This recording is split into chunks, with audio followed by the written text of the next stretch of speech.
Hi everyone, my name is Hannah Grimes, and I'm going to be presenting to you Chapter 6 of the Social Psychology textbook. It is about the need to justify our actions, and more specifically, the costs and benefits of dissonance reduction.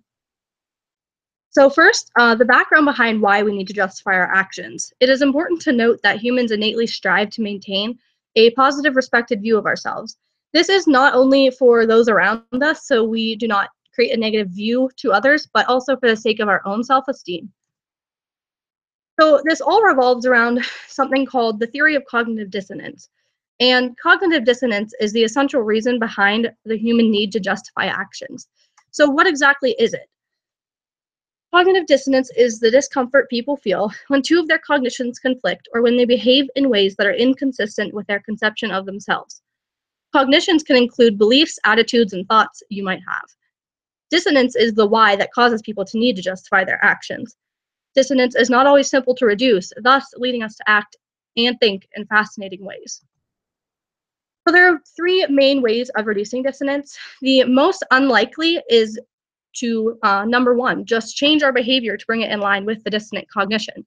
So for example, we'll face dissonance if we text and drive often because we know that this is a harmful and dangerous behavior that we should not be doing. So if we were to follow step one of reducing dissonance, or the number one way, we would simply change the dissonant cognition by stopping texting and driving altogether. Since this is not always easy to do, we are more likely to reduce dissonance in ways 2 and 3. So way number 2 would be to attempt to justify our behavior via changing one of the dissonant cognitions. So for example, the dissonant cognition we are facing is we text and drive, but we know that it is harmful and dangerous. So we would simply change the thought that it is harmful and dangerous by thinking texting and driving can be good. It helps me stay more on top of things and be connected to others. So that is a likely way, more likely way that we would change or reduce dissonance. Another likely way is this attempt number 3, which would be by adding new cognitions to attempt to justify our behavior. And it often involves refuting data or fact. So an example of that would be simply adding the cognition that, well, cops multitask and drive all of the time and they do not crash. So texting and driving could not be that harmful to me. A very popular way of reducing dissonance is via self-affirmations.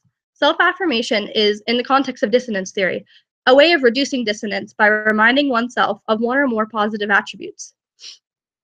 An example would be a person who has just lied to their mother thinking, I may have lied, but I'm a great artist. So we focus on good qualities in order to lessen the sting the dissonance has on our self-esteem. Typically, the self-affirmation serves as an internal justification to our acts, but is completely unrelated to our action or failure at hand. So this is, as I said, one of the most popular ways people reduce dissonance they feel after making a decision or behaving in a certain way. And it involves the third method of reducing dissonance, adding new cognitions or considering new cognitions in attempts to justify behavior. This cartoon example, though a more theatrical example, exemplifies the basis of I do good, so ignore my bad, or the use of self-affirmation to reduce dissonance. So as you can see, this man here on the left he has just cut off this man's leg that is lying on the ground, and he says, I know you're hurting now, but when I sell your leg, I'll make a profit and benefit the economy, which is good for everyone. The man in the suit's attempting to justify his dissonant action, cutting off the man's leg, by bragging about the good he will do. Another popular way of justifying our actions through internal justification is known as dehumanizing the enemy or justifying cruel acts. This is the idea that cruelty or violence followed by dehumanizing or derogating the victim can lead to internal self-justification. In brief, it's a way of making ourselves feel less bad about hurting someone by derogating them. Thus, we make ourselves internally believe the victim deserved it. And we are even more likely to do this when the victim cannot retaliate. If they can retaliate, we will not face dissonance because, hypothetically, the victim has the option to even the score. A prime example of this in history is the German dictatorship derogated and dehumanized Jewish people in order to reduce their dissonance and justify their cruelty toward them. They used this propaganda to brainwash their citizens into believing Jews were horrible people. Thus, they created support and internal justification for their actions. So the headlines in this picture state things such as Jews are a misfortune and how the Jew cheats. Obviously, it's all in German, but we can see that in an example of anti-Semitic propaganda, and this was actually taken directly out of a popular children's book used in schools. So these concepts are exemplified every day in our current events, such as the criticism Donald Trump faced due to his slow response to aid Puerto Rico after they were hit by catastrophic Hurricane Maria. How does Trump's response to Puerto Rico's Hurricane Maria crisis and the self-affirmation theory relate?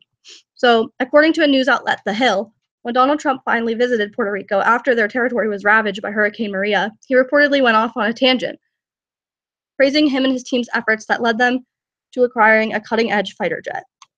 After being alerted more runways had been opened amid a conference with their people, Trump rambled, "So amazing, we're ordering hundreds of millions of dollars worth of new airplanes, especially the F-35. Do you like the F-35? So, as seen all over the media, Donald Trump had been facing criticism for being slow to provide aid to Puerto Rico. Thus, he likely faced much dissonance over his reaction time. His bragging rant about the F-35, or the fighter jet he managed to acquire, was a prime example of the use of self-affirmation. The new jet's not linked to any of the relief efforts in Puerto Rico, so that leads us to conclude that he simply acknowledged his accomplishment in order to reduce the dissonance he was feeling, or the hurt to his self-esteem he felt after being faced by criticism and realizing he had not been making great attempts to help the destruction and victims that he was surrounded by. So on top of this, his response also exemplified the concept of dehumanizing the enemy and justifying cruelty. On the left, you'll see a picture of many of the tweets he posted regarding this matter of Puerto Rico's crisis. Remember, when we are faced with dissonance after harming someone or being cruel to them, such as Donald Trump was being faced with criticism about his response to the cruelty to Puerto Rico, one way we reduce this dissonance, we feel, is by derogating the victim in order to make ourselves feel better about the harm we've done. This protects our self-esteem from tanking due to this dissonance that we feel.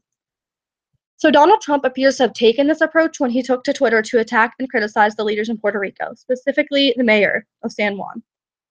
Such poor leadership ability by the mayor of San Juan. They want everything done for them, Donald Trump stated on Twitter. According to the concept of creating internal justification via dehumanization, Trump attacked the mayor only in order to make himself feel better about being slow to provide them with relief and aid. Rather than immediately correcting his actions, apologizing, or simply acknowledging that he failed them, he took to social media to present Puerto Rico in a negative light internally, making himself believe that they deserved this. So thank you for listening to my presentation, and the following are the sources that I used.